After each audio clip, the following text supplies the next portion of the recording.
Sunan Kudus lahir pada tanggal 9 September tahun 1400 Masehi atau 808 Hijriah di Palestina.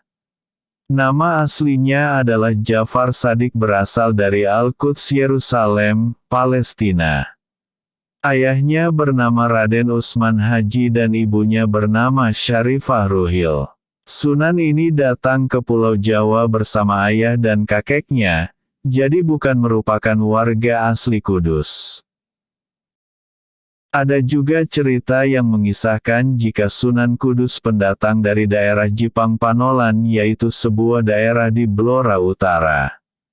Sunan ini belajar agama Islam melalui Sunan Ampel dan Kiai Telingsing.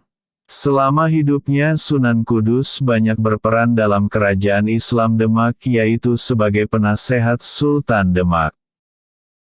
Awalnya Sunan Kudus merupakan seorang senopati kerajaan Demak yang hebat. Beliau diketahui sebagai senopati yang menaklukkan kerajaan Majapahit. Hal ini membuat kedudukan Jafar Shadiq menjadi kuat dan disegani di kerajaan Demak.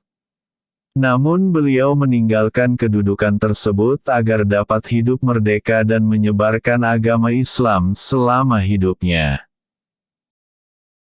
Metode penyebaran agama Islam yang dilakukan oleh Sunan ini hampir sama dengan Sunan Kalijaga. Persamaan ini dikarenakan Sunan Kudus memang belajar agama Islam dengan Sunan Kalijaga. Cara berdakwah yang digunakan adalah dengan mengapresiasi budaya kearifan lokal masyarakat daerah tersebut. Saat itu sapi adalah hewan suci bagi agama Hindu dan Buddha.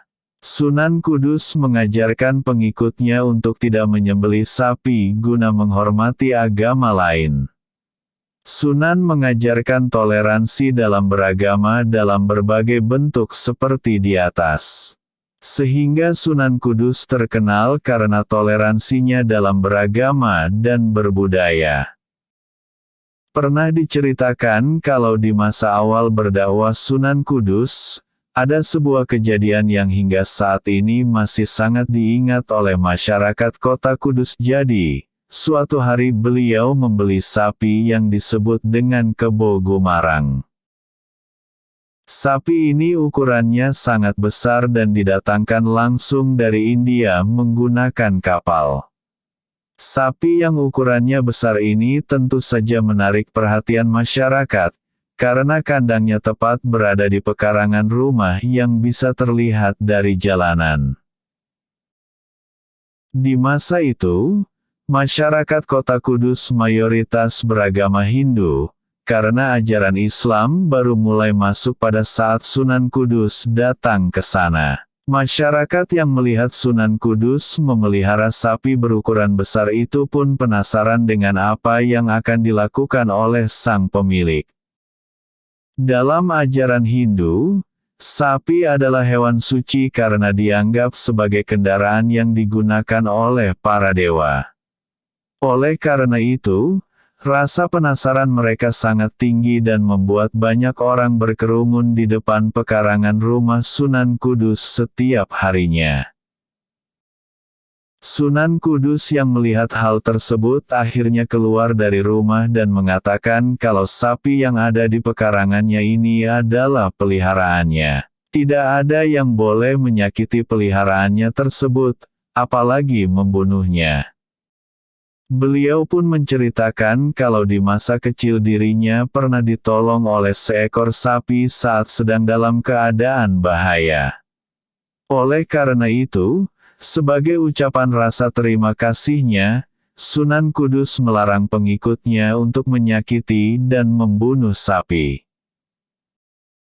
Pesan Sunan Kudus diantaranya tentang toleransi yang dirangkum dalam kalimat, yen sira landep aja natoni, yen sira banter aja ngelancangi, yen sira mandi aja mateni. Jika perkataanmu tajam janganlah untuk menyakiti, jika jalanmu cepat janganlah untuk mendahului, jika kamu sakti janganlah untuk membunuh. Makam Sunan Kudus berada di kota Kudus, Jawa Tengah. Tepatnya tidak jauh dari Masjid Kudus dengan menara yang berbentuk mirip candi agama Hindu. Makam Sunan ini juga dapat dikunjungi sebagai salah satu wisata Wali Songo.